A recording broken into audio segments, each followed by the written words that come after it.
رمضان المبارک آنے والا ہے، رحمتوں کا مہینہ، مغفرت کا مہینہ، جہنم سے نجات کا مہینہ۔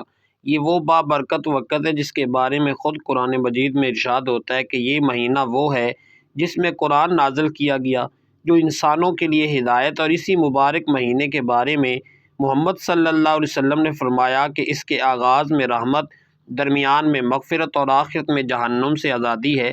لیکن افسوس کی بات یہ ہے کہ ہم میں سے بہت سے لوگ رمضان کی تیاری نہیں کرتے۔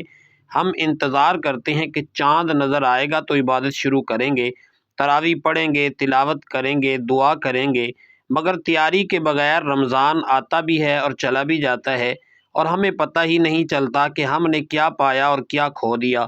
اسی لیے آج کی اس گفتگو میں آپ کو وہ 5 کام بتاؤں گا جو آپ نے رمضان سے پہلے پہلے کر لینے ہیں، ورنہ بعد میں صرف پچھتاوا ہی پچھتاوا ہوگا۔ یہ ایسی باتیں جو اگر آپ نے آج سے شروع کر دی تو انشاءاللہ اس سال کا رمضان آپ کی زندگی بدل دے گا۔ پہلا کام، سچی توبہ۔ سب سے پہلے اپنے رب کے سامنے سچی توبہ کریں۔ ہم سب خطا کار ہیں، کوئی آنکھوں سے گناہ کرتا ہے، کوئی زبان سے، کوئی دل میں، کوئی عمل سے۔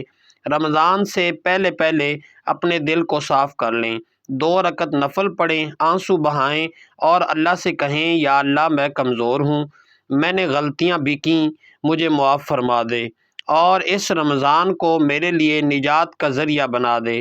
یاد رکھیں جس دل میں گناہوں کا بوجھ ہوتا ہے وہ عبادت میں لطف محسوس نہیں کر پاتا۔ توبہ دل کو ہلکا کر دیتی ہے۔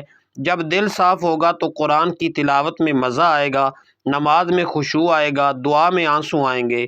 دوسرا کام، نمازوں کی پابندی۔ اگر آپ چاہتے ہیں کہ رمضان میں تراویح، تہجد اور دیگر عبادات میں استقامت ہو تو آج ہی سے 5 وقت کی نماز باجماعت ادا کرنے کی عادت ڈال لیں۔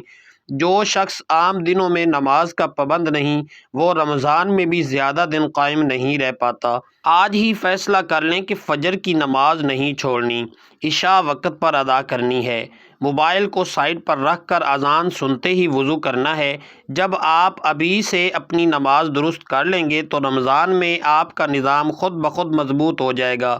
تیسرا کام، قرآن سے تعلق مضبوط کرنا۔ رمضان قرآن کا مہینہ ہے، مگر ہم میں سے اکثر لوگ سال بھر قرآن سے دور رہتے ہیں اور پھر اچانک رمضان میں پورا قرآن ختم کرنے کا ارادہ کر لیتے ہیں، جس کی وجہ سے چند دن بعد سستی آ جاتی ہے۔ آج سے روزانہ کم از کم 1 رکوع یا 1 صفحہ تلاوت شروع کر دیں۔ اگر صحیح تلفظ نہیں آتا تو سیکھنا شروع کریں، اگر ترجمہ نہیں پڑھا تو ترجمے کے ساتھ پڑھنا شروع کریں۔ جب دل قرآن کا عادی ہو جائے گا تو رمضان میں تلاوت بوجھ نہیں بلکہ سکون بن جائے گی۔ چوتھا کام، دل صاف کرنا۔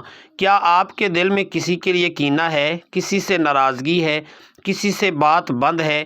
تو یاد رکھیں دل میں نفرت رکھ کر رمضان کی رحمتیں مکمل طور پر حاصل نہیں کی جا سکتیں۔ رمضان سے پہلے پہلے معاف کر دیں، چاہے سامنے والا غلط ہو، آپ معاف کر دیں، فون اٹھائیں، پیغام بھیجیں، رشتہ جوڑیں۔ جب آپ دوسروں کو معاف کریں گے تو اللہ آپ کو معاف کرے گا، اور جس کو اللہ معاف کرے گا اس سے زیادہ خوش نصیب کون ہو سکتا ہے۔ پانچواں کام، نیت اور منصوبہ بندی۔ صرف جذبات کافی نہیں ہوتے، منصوبہ بھی ضروری ہوتا ہے۔ ابھی سے طے کریں کہ رمضان میں کیا کرنا ہے، کتنی تلاوت کرنی ہے، کس وقت دعا کرنی ہے، کیا صدقہ دینا ہے، کتنی تراویح پڑھنی ہے۔ ایک سادہ سا شیڈول بنا لیں، سحری کے بعد تلاوت، عصر کے بعد ذکر، افطار سے پہلے دعا۔ جب منصوبہ واضح ہوگا تو وقت ضائع نہیں ہوگا۔ معزز ناظرین، سوچیں اگر یہ رمضان ہماری زندگی کا آخری رمضان ہو تو کیا ہم تیار ہیں؟ کتنے لوگ تھے جو پچھلے رمضان ہمارے ساتھ تھے، آج وہ قبروں میں ہیں۔ انہیں بھی شاید امید تھی کہ اگلا رمضان ملے گا، مگر مہلت ختم ہو گئی۔ اس لیے وقت کو ہاتھ سے جانے نہ دیں، ابھی سے تیاری شروع کریں۔ گناہوں کو چھوڑ دیں، فضول ویڈیوز اور غیر ضروری مصروفیات کم کر دیں۔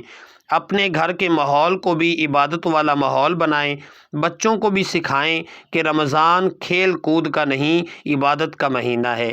یاد رکھیں رمضان صرف بھوکا رہنے کا نام نہیں، یہ آنکھوں کا روزہ ہے، زبان کا روزہ ہے، دل کا روزہ ہے۔ جھوٹ سے بچنا، غیبت سے بچنا، فضول باتوں سے بچنا، یہی اصل تیاری ہے۔ اگر آپ نے یہ 5 کام رمضان سے پہلے کر لیے تو انشاءاللہ آپ کا رمضان نور بن جائے گا، اور اگر غفلت کی تو بعد میں صرف افسوس ہوگا کہ کاش ہم نے تیاری کر لی ہوتی، کاش ہم نے وقت ضائع نہ کیا ہوتا۔ آئیے ابھی اسی وقت نیت کریں، ہم توبہ کریں گے، ہم نماز درست کریں گے، ہم قرآن سے جڑیں گے، ہم دل صاف کریں گے، ہم رمضان کا مکمل منصوبہ بنائیں گے۔ اللہ تعالی ہمیں اس بابرکت مہینے کی صحیح قدر کرنے کی توفیق عطا فرمائے، ہمیں سچی توبہ نصیب فرمائے، اور ہمارے اس رمضان کو ہماری نجات کا ذریعہ بنا دے، آمین۔ اگر آپ کو یہ پیغام اچھا لگا، اگر آپ چاہتے ہیں کہ ایسے ہی ایمان افروز بیانات آپ تک مسلسل پہنچتے رہیں تو ابھی ہمارے چینل کو سبسکرائب کریں، ویڈیو کو لائک کریں اور اپنے دوستوں کے ساتھ ضرور شیئر کریں۔ ہو سکتا ہے کہ آپ کے شیئر کرنے سے کسی کی زندگی بدل جائے۔ جزاکم اللہ خیرا۔ السلام علیکم ورحمۃ اللہ وبرکاتہ۔